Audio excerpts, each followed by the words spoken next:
여러분 안녕하십니까, 팔봉쌤입니다.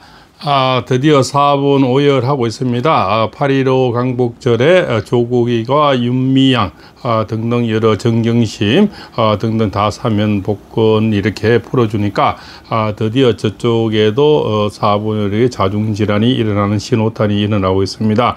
이재명 지지율이 급격히 떨어지고 있고요.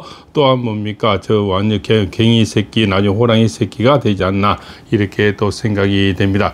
조국이는 저쪽에 뭔가 친명과는 아니죠. 그래서 저쪽에 문재인과라 이래 보면은 결국적으로 어떤 미래 세대의 사람들은 고개를 돌리게 된다 이렇게 볼 수가 있겠죠. 그래서 지금 앞으로 정치 지형은 이 자충수, 여기서는 우리가 보수에서는 분열로 망하지만은 저쪽에서는 결국 자충수로 인해서 지지율이 떨어지고 4분 5일 되고 결국적으로 백척간두의 기로에 서게 된다. 결국적으로 지금은 갱이 새끼가 내죠, 호랑이 새끼가 된다 이렇게 보는 시각이 많습니다.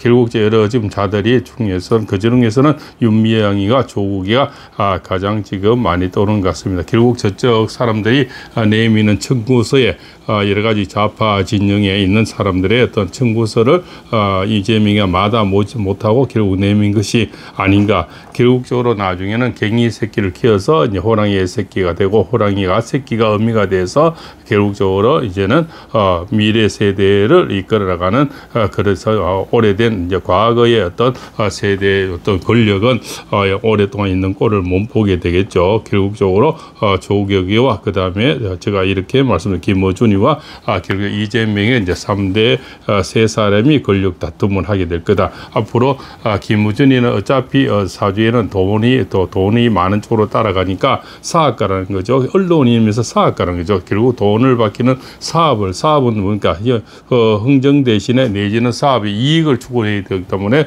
여론기관꽃부터 해서 여러 가지 사업을 하고 있는데, 그 사업의 어떤 이윤을 추구하기 위해서는 미래 세대로 고개를 돌릴 것이다. 그래서 지금 한두에는 가만히 있을지 모르지만 결국적으로 미래 세대와 손을 잡을 거다. 그러면은 김어준이와 조국이가 손을 잡는다 이렇게 예견을 해볼 수가 있습니다. 그래서 전라도 시인의 어떤 글이요 아주 또 섬뜩하게 다가옵니다. 전라도 시인 정재학 씨죠. 이분은 이 글이 더 좀 가슴을 울리고 있습니다. 대학에 박정희 학과를 신설하자 최근 김재규 가족들이 박정희 대통령 시해 사건을 다시 심판해달라는 재심 신청을 하였다. 이에 법원이 다시 심사를 하는 모양인데, 그러나 이 재심 사건이 단순히 가족들만의 뜻은 아닌 모양이다.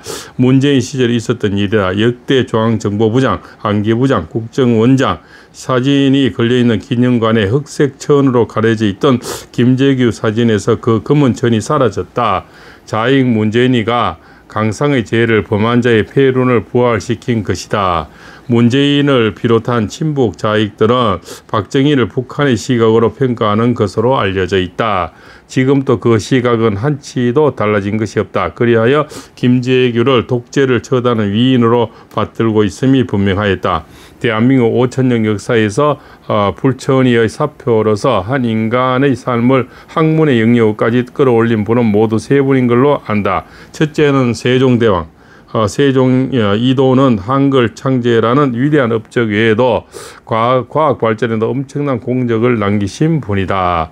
해시계, 물시계를 비롯하여 일식, 월식을 계산해낸 역법, 칠정산 같은 천문학 분야는 현재 나사에서도 연구하고 있다.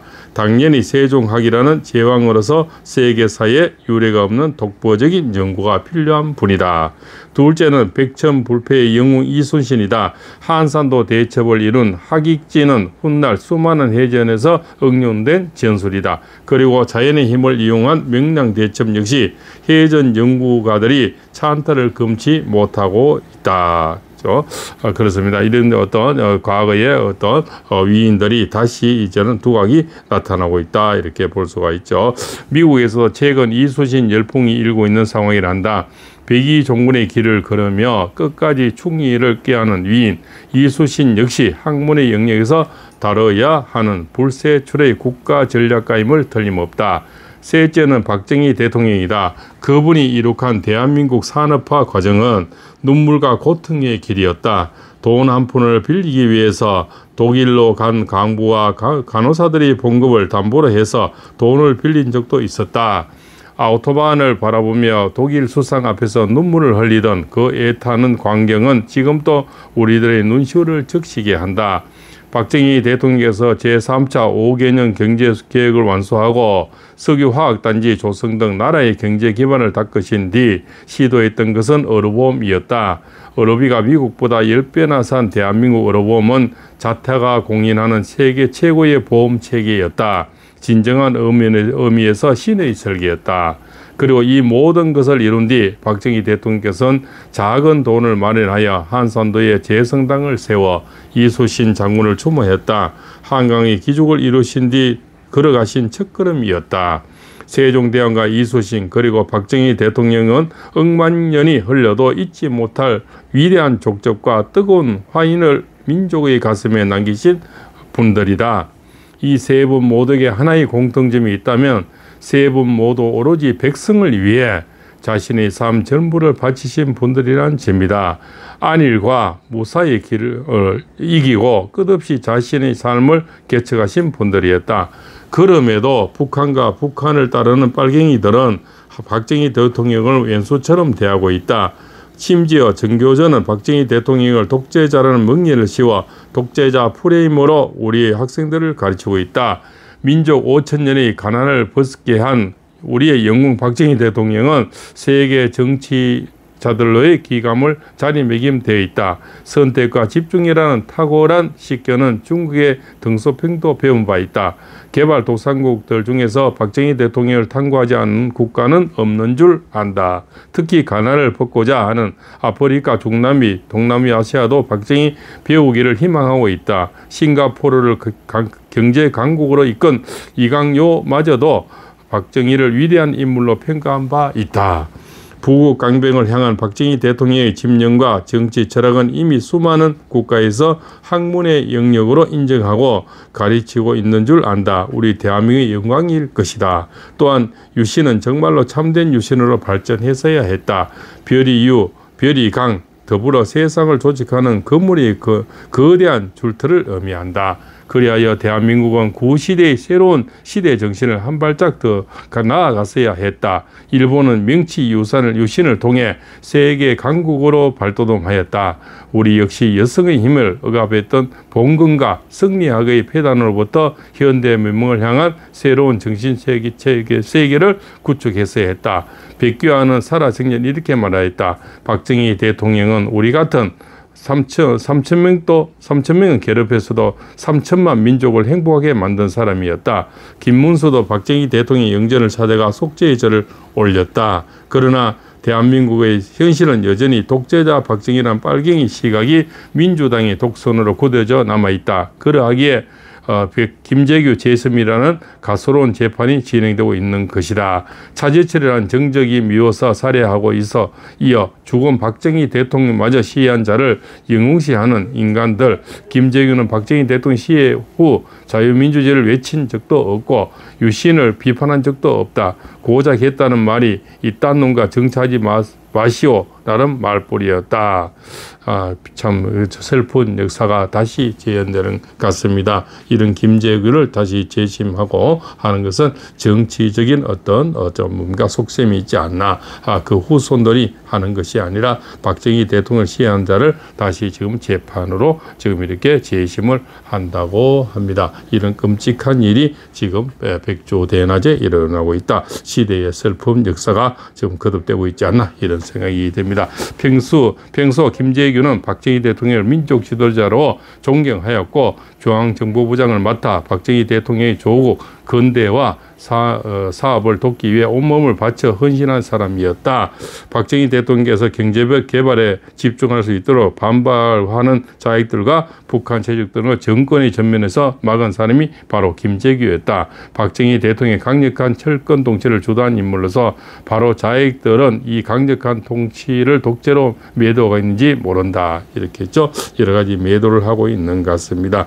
이에 이제 자유민주당이 8월 15일 광복절을 맞아 구미 생가에서 박정희 대통령 추모제를 여는 것으로 알고 있다.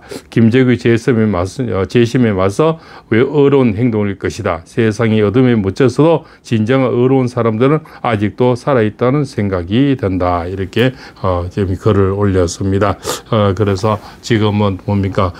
이 안에서도 가면을 쓴 자의 가면을 쓴 우파들이 덕실덕실 하는 것 같습니다. 또 내부 총질을 떠나서 이제는 내부 고발까지 이르렀고 결국적으로 뭐 내란 동조자까지 있다고 이 얘기하는, 그것도 당 대표를 하려는 자들이 그런 얘기를 하는 것까지 또 있는 것 같습니다. 또한 기득권 세력을 등에 업고 뭡니까?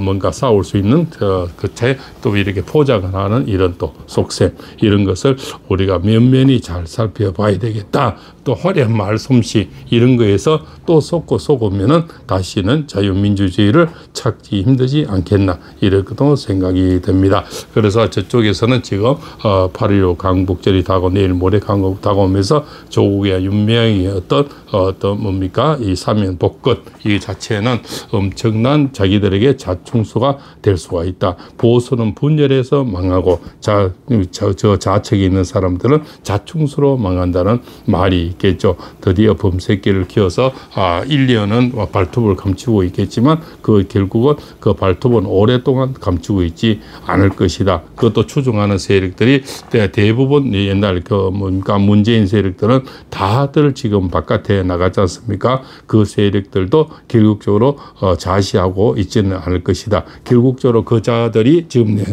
내세울 수 있는 자는 결국 조국이가 되지 않을까. 결국적으로 그러면 조국과 정청래 이런 자들이 굉장히 앞으로는 불보듯 뻔한 싸움이 일어날 것이다. 거기에 또 김어준이가 어느 쪽으로 편을 들었냐가 결국적으로 김어준이는 자기가 돈이 되는 또 권력이 또 이길 수 있는 자에게 발을 뻗을 것이다. 그러면은 김은주가 조국이 합칠 그런 어떤 추세가 상당히 강하다는 그러한 판단이 나옵니다. 팔공세입니다.